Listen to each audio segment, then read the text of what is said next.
the real reason why the B-2 stealth bomber is nearly unstoppable.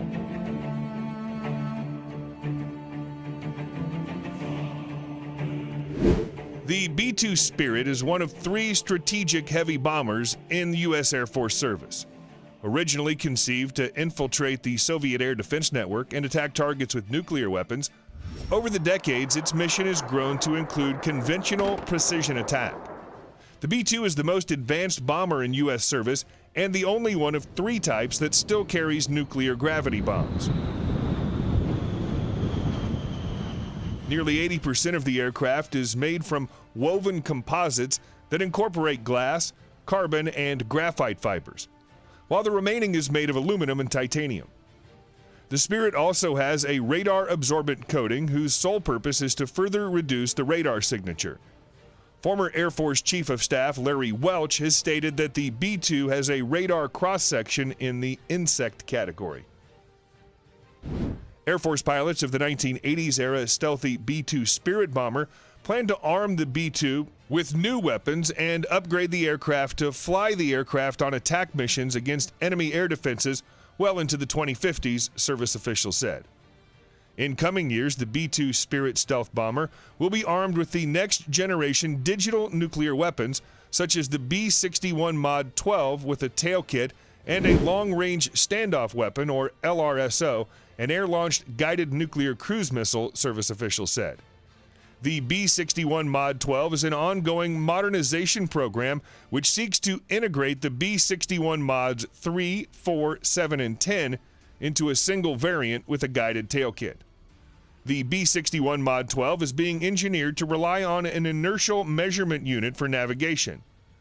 In addition to the LRSO, B-83, and B-61 Mod 12, the B-2 will also carry the B-61 Mod 11, a nuclear weapon designed with penetration capabilities, Air Force officials said.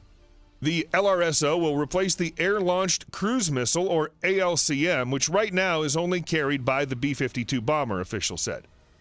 Along its nuclear arsenal, the B-2 Spirit will carry a wide range of conventional weapons to include precision-guided 2,000-pound Joint Direct Attack Munitions, or JDAMs, 5,000-pound JDAMs, Joint Standoff Weapons, Joint Air-to-Surface Standoff Missiles, and GBU-28 5,000-pound bunker buster weapons, among others. The platform is also preparing to integrate a long-range conventional air-to-ground standoff weapon called the JASSM-ER for Joint Air-to-Surface Standoff Missile Extended Range. The B-2 stealth bomber can also carry a 30,000-pound conventional bomb known as the Massive Ordnance Penetrator. Major Kent Mickelson, a former B-2 Spirit pilot, told Scout Warrior in an interview, "This is a GBU-28 bunker buster weapon on steroids. It'll go in and take out deeply buried targets," he said.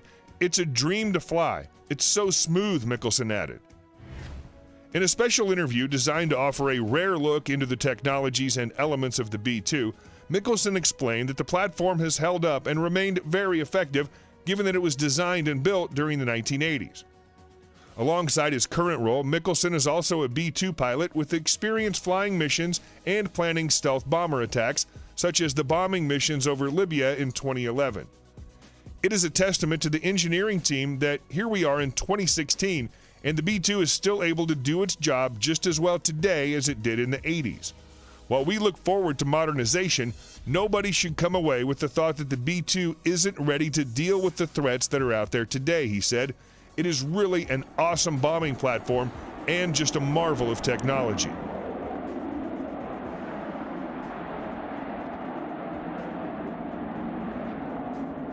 The B-2 is engineered with avionics, radar, and communications technologies designed to identify and destroy enemy targets from high altitudes above hostile territory. It's a digital airplane.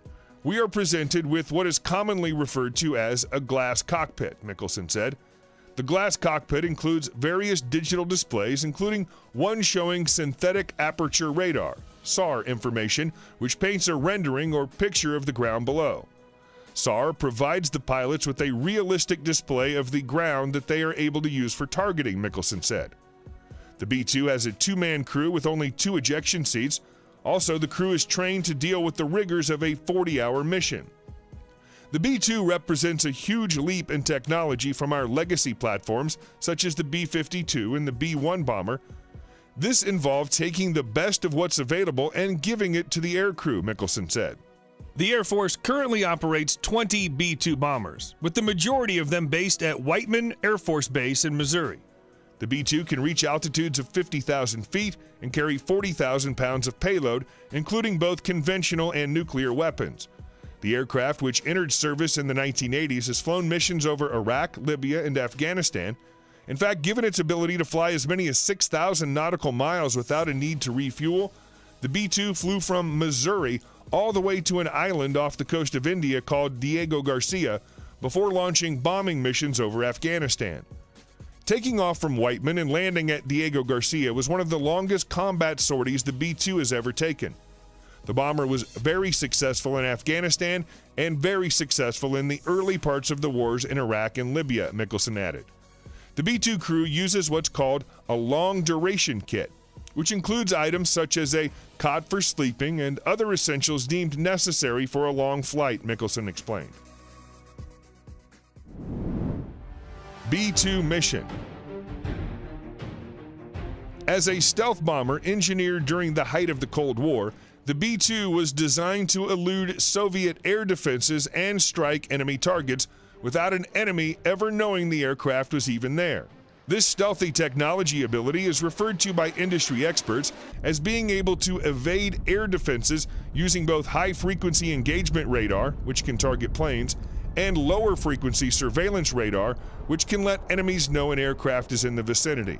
The B-2 is described as a platform which can operate undetected over enemy territory and, in effect, knock down the door by destroying many enemy radar and air defenses so that other aircraft can fly through a radar corridor and attack. However, enemy air defenses are increasingly becoming technologically advanced and more sophisticated. Some emerging systems are even able to detect some stealth aircraft using systems which are better networked, using faster computer processors, and able to better detect aircraft at longer distances on a greater number of frequencies. The Air Force plans to operate the B-2 alongside its new, now-in-development bomber called the Long Range Strike Bomber, or LRSB, well into the 2050s. B-2 modernization upgrades, taking the stealth bomber into the 2050s. As a result, the B-2 fleet is undergoing a series of modernization upgrades in order to ensure the aircraft can remain at its ultimate effective capability for the next several decades, Mickelson said. One of the key upgrades is called the Defense Management System, a technology which helps inform the B-2 crew about the location of enemy air defenses. Therefore, if there are emerging air defenses equipped with the technology sufficient to detect the B-2, the aircraft will have occasion to maneuver in such a way as to stay outside of their range. The defense management system is slated to be operational by the mid-2020s, Mickelson added. The whole key is to give us better situational awareness so we're able to make sound decisions in the cockpit about where we need to put the aircraft, he added. Thank you for watching.